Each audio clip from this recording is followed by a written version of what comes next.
Perhaps you are at this exact point. Everything inside you senses that the union with your twin flame is near, almost within reach. But in your concrete life, nothing changes.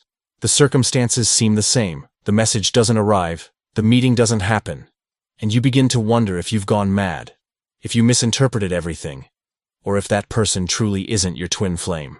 But deep inside, however, there is a silent voice repeating that no, something much greater is happening behind this waiting. If you are watching this video, it is not a coincidence. Synchronicity always finds a way to place before us exactly what the soul is ready to hear, even when the mind still tries to resist. Deep down, you know you are no longer at the beginning of the journey. You've already moved through the 7 stages of twin flame love, and yet despite all that, something is stagnant. It is precisely here that the last portal appears. It doesn't open when you do more. It opens when you finally understand that the kind of movement that is missing is not outward, it is inward. And in case you don't know what these 7 stages are, I recommend that at the end of this video, you watch the full video, which I will leave in the cards in the description, so you can understand which stage you are at. Understanding this entire dynamic will once and for all separate those who cross the final portal into the twin flame union, and those who still have a whole journey ahead. Jung spent his life studying how the unconscious creates external situations to push a person toward their own totality, what he called individuation. In soul connections like the twin flames, this process is even more intense. Life seems to organize itself to force you to look at aspects of yourself that, in any other relationship, you might have continued to hide. The difference is that, with the twin flame, nothing false remains standing for long. Masks drop, social roles crumble, romantic fantasies implode. The last portal is precisely the moment when all the illusions you still held about love, about the other person, and about yourself are simultaneously called into question. It's not comfortable. It's dizzying. But that is exactly why almost no one crosses it. When people talk about the last portal before union, many imagine a magical sign from the universe, a spectacular synchronicity, a revealing dream, or even that message that finally arrives after months of silence. Except that the true portal is not an external event. It is a state of inner consciousness. It doesn't open because the other person came back. It opens because you no longer need them to come back to feel whole. This is the passage that only the feminine principle can complete, because it is directly linked to the way the feminine energy relates to love, desire, surrender, and the very idea of being half of someone. On a deep level, the feminine has been conditioned for centuries to believe that its function is to be chosen, to be validated, to be confirmed by an external gaze. It doesn't matter if you consider yourself strong, independent, or well-adjusted. Deep down, there probably exists a part of you that still associates romantic happiness with someone else's response. It is that part that thinks, when they finally see me, everything will fall into place. When we are together, this pain will stop. When the union comes, I will feel like I'm finally home. The last portal questions exactly this. It places you before a radical question. Are you willing to be a home for yourself, even if this union never happens the way you imagined it? The way you answer that question, not with words, but with energy, defines whether you cross or whether you stay at the door. Jung's perspective on the inner feminine, what he called the anima, has nothing to do with gender, but with psychic function. The feminine principle is what receives, intuits, feels, and generates meaning. In twin flame dynamics, there is almost always one soul that more clearly embodies this principle, and the responsibility to shift the field rests upon them.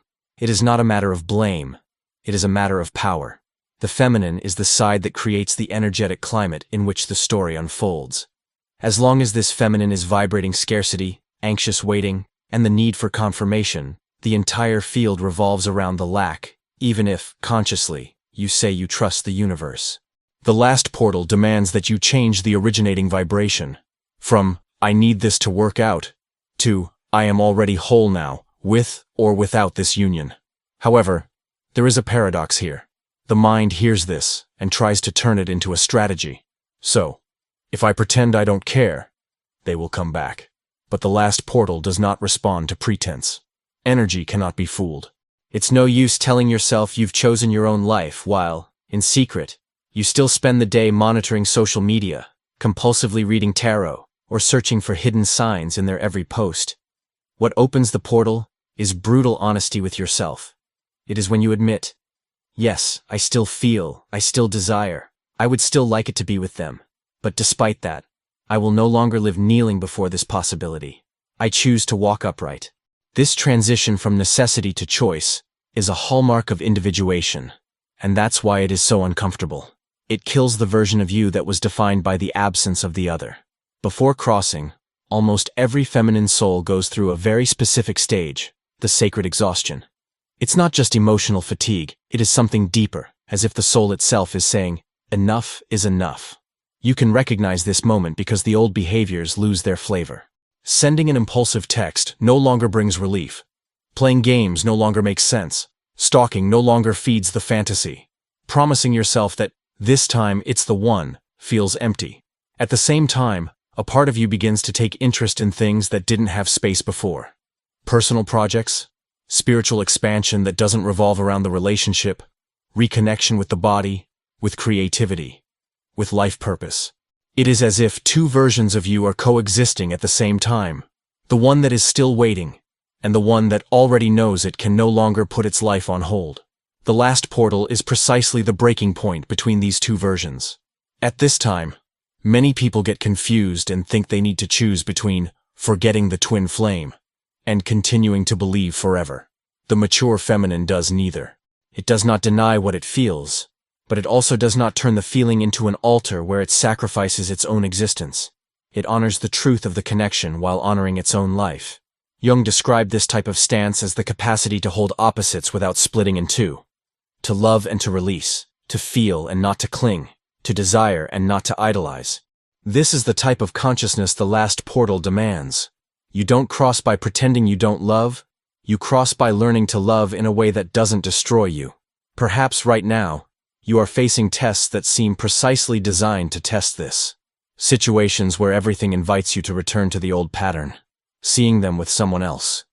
Receiving news that provokes you. Feeling the almost irresistible urge to do something to not lose them. The mind panics. If I don't act now, I will miss the chance of my life. But the heart, deep down, knows that what is truly yours cannot be stolen, only refused. The portal places you before the choice. Do you continue to act from the fear of losing, or do you finally begin to act from the trust in what your soul has already recognized? This is the moment when the feminine is invited to rescue a forgotten power. The power to say no to everything that diminishes it, even when it comes disguised as an opportunity for closeness. Say no to conversations that always end in frustration. No to the crumbs of attention that keep you trapped in a promise that never fulfills itself. No to versions of yourself that accept less than they deserve, just to avoid facing the void. It's not about punishing the other. It's about stopping punishing yourself. Jung saw this type of internal cut as an act of symbolic separation between the infantile ego, which lives begging, and the self, which knows. The last portal is the passage where you stop being the child running after love and become the woman who guards her own heart with respect. And it is precisely because of this that this crossing can only be done by the feminine. The masculine, whether in the form of the other person or as the internal principle of action, responds to the field that the feminine creates. As long as the field is contaminated by despair, the movement of the masculine will be confusing, ambiguous, and inconsistent. When the field changes, the masculine reorganizes. But this reorganization doesn't start in them. It starts in you. The last portal is not the moment when they finally make a decision. It is the moment when you do. The decision to no longer put your whole life inside a single possibility. The decision to no longer negotiate the essentials. The decision to no longer abandon yourself in the name of any promise, not even the promise of a sacred union. One of the signs that you are very close to crossing is that your relationship with time changes. At the beginning of the journey, every day without a message feels like a year. Their absence occupies all mental space. The calendar revolves around significant dates, numerical portals, and predictions. As you approach the last portal, something quiet happens. You begin to feel that, if it takes time, it's okay. This is not resignation. It's a strange, almost unsettling peace, as if a part of you has finally sat on its own inner throne. Anxiety continues to try to visit you, but it no longer rules everything. This happens because the center of your consciousness is migrating. it leaves their orbit and returns to the axis of your soul. Jung would call this a shift of focus from the object to the self. The portal, however, is not a straight line. Often, before actually crossing, the feminine experiences a kind of final contraction. This is that period when old behaviors return with force, as if you had regressed. Bursts of jealousy, impulses to pursue, the desire to scrutinize every detail of their life. This is not failure. It is like the last stand of an identity that is dying. Close to birth, contractions become more intense. Close to the crossing, the temptations to return to the old role increase. What defines whether you cross is not never feeling those waves again. It is deciding, time after time, that you will not act from them. Instead of sending that compulsive text, you breathe. Instead of looking for them, you look for yourself. Instead of making yet another move towards someone who isn't ready, you take a step toward yourself. This is where the most practical aspect of this last portal comes in. It doesn't open in a grand, dramatic ritual. It opens in daily micro-choices. Every time you choose to care for your body instead of using pain as an excuse to neglect yourself, you push the door open a little more. Every time you choose to invest energy in something that expands your soul, a study, a project, a creation, instead of spending hours feeding fantasies, you get closer to the other side. Every time you honor your boundaries, saying, "I won't accept this anymore," even with the fear of losing the person, you affirm to the universe what the standard of love is that you are willing to uphold from now on. Each of these gestures is a silent yes to your own essence. And it is this repeated yes that one day makes the lock give way. Jung spoke of a point in the journey where the person stops living in reaction to the unconscious and starts cooperating with it.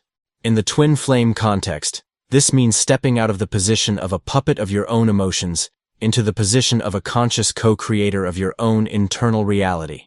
The last portal is the marker of this transition. Up until now, the story seemed to be happening to you. Chance meetings, painful separations, unexpected twists that caught you by surprise. After the crossing, the feeling changes. Something inside you knows that, regardless of what happens outside, your life is finally in your hands. Not because you control everything, but because you have decided to take responsibility for how you respond to everything. And what happens to the union after that? This is where many are mistaken. Crossing the last portal is not a trick to ensure the twin flame appears on a specific timeline. It is such a profound change that, after it, even the meaning of union shifts. Before, union was synonymous with being physically together, having a relationship, building a romantic story. Afterward, union becomes, first, a state between you and yourself. A reconciliation between the parts of you that were at war. The feminine, which before begged, fought, and demanded, begins to dialogue with its own internal masculine, that part capable of acting, protecting, and making things concrete, without feeling lesser anymore. It is as if an alliance forms within you, and this internal alliance becomes the blueprint for all others. Paradoxically, it is precisely when you reach this place that the field becomes favorable for a true union, whether with the person you recognize as your twin flame, or with someone who resonates with the same level of consciousness you have achieved. Because from here on, you no longer need anyone to come and save you from your own life. You no longer hand over to the other the function of being a remedy for your voids. This changes everything. The energy that once oppressed the other with impossible expectations transforms into an invitation. I am whole, and if you are also willing to walk from this place, we can create something extraordinary. Some men, upon sensing this change, pull away for good, because they are not ready for that level of truth. Others, who might have seemed disinterested, suddenly awaken, as if something that had always been suspended could finally manifest. In the language of the psyche, one would say that the masculine responds to the calling of the feminine self. In spiritual language, one might say that their soul feels the call of your new vibration. But, and this is fundamental, the movement they make from then on no longer defines your worth. It doesn't decide whether your journey succeeded or failed. You no longer measure the spiritual success of your path by the presence or absence of a person in your life. You measure it by the quality of peace you feel when you lay your head on the pillow, by the authenticity with which you look yourself in the eye in the mirror, by the capacity to love without needing to destroy yourself. Of course, on some human level, the desire to experience this union remains. You don't have to pretend you don't want it. The difference is that, after the portal, Wanting doesn't hurt like before. Desire ceases to be a hook that pulls you out of yourself and becomes a fire that drives you to grow, regardless of who you are with. You start to care for your energy like one cares for a temple. You choose better who enters, how long they stay, what words are allowed to resonate within. Not out of pride, but out of recognition of the sacred you carry. Many people ask, but how do I know if I've already crossed this last portal? There is no certificate from the universe, but there are some unmistakable signs. You realize that you no longer negotiate certain boundaries, even at the risk of losing the connection. You realize that you can feel longing without despairing. You realize that when you think of your twin flame, you feel love, but you also feel respect for your own path. And if you have to choose between betraying your own soul to stay with them or letting each person follow their own route, you choose, even with pain, what is true. You realize that when imagining the future, you no longer see a single possible script. You see possibilities, and in all of them, you feel whole. Another sign is that your relationship with silence changes. Before, every silence from them was a personal attack, proof of lack of love, an abandonment trigger.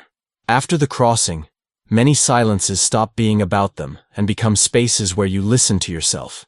Instead of filling every absence with catastrophic stories, you learn to use it as an invitation to deepen the most important relationship in your life, the relationship with who you are when no one is watching. Jung saw this movement as shifting authority from the outside to the inside. Instead of asking, what did they mean by that? You start asking, what do I mean by the choices I am making? Perhaps you feel afraid hearing all this. Afraid that crossing this portal practically means giving up on the union. The truth is that the portal does not ask you to give up on love. It asks you to give up the illusion that there is only one specific way to live that love. It does not demand that you let go of the twin flame. It demands that you let go of using this story as an excuse not to live fully while it hasn't materialized. What dies here is not the love. It is the attachment to the only narrative that your mind accepted as a happy ending. What is born is a radical openness for the universe to bring the form most aligned with your soul, even if it is different from the one you imagined. From the soul's perspective, there is no failure in this journey. The only way to mess up would be to betray yourself, to remain indefinitely in a place where your intuition is already screaming that it's no longer working. In all other scenarios, even in those where the union does not happen externally, there is a gain in consciousness that no other experience would be capable of offering. You become someone who has seen up close what it is like to love beyond convenience, who was pushed to their very limits, and yet chose to grow instead of hardening.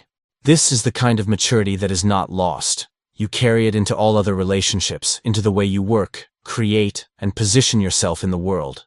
If, hearing these words, you feel as if you are in a narrow hallway between a past that no longer serves and a future that has not yet revealed itself, know that this is exactly where the last portal is located. It is not behind you, in the time when everything seemed intense and promising. Nor is it far ahead, on some specific date someone predicted. It is in this in-between space where you no longer fit into the old version, but haven't yet gotten used to the new one. This discomfort is a sign that the door is near. This is where your courage is most needed. The courage to keep choosing what is true, even when it would be easier to return to what is only familiar. To cross, you don't need to be perfect, or enlightened, or never again feel fear or longing. You need to be honest with what you feel, and consistent with what you choose. You need to stop using spiritual vocabulary to justify behaviors that, deep down, you know diminish you. You need to stop calling unconditional love what is, in reality, fear of taking a stand.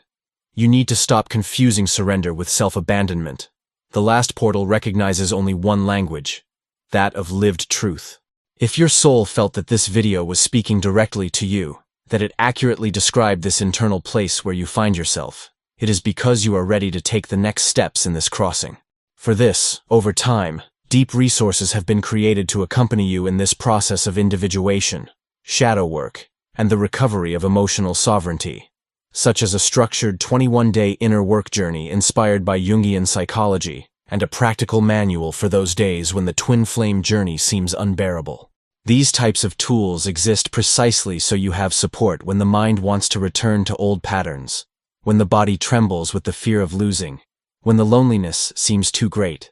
They are not magic shortcuts, but maps that remind you, day after day, that the true destination of this journey was never just a person, but the version of yourself you become by going through all this.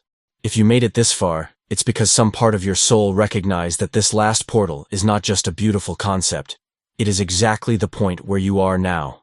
It doesn't matter what stage the connection with your twin flame is at in the physical. What matters is that life has already placed before you this narrow passage where only the feminine can enter, without guarantees, without promises, just with the silent certainty that it is no longer possible to live as before. The question is no longer, when will they move? The question is, am I willing to cross what my soul is asking me to cross, even if no one comes to meet me on the other side?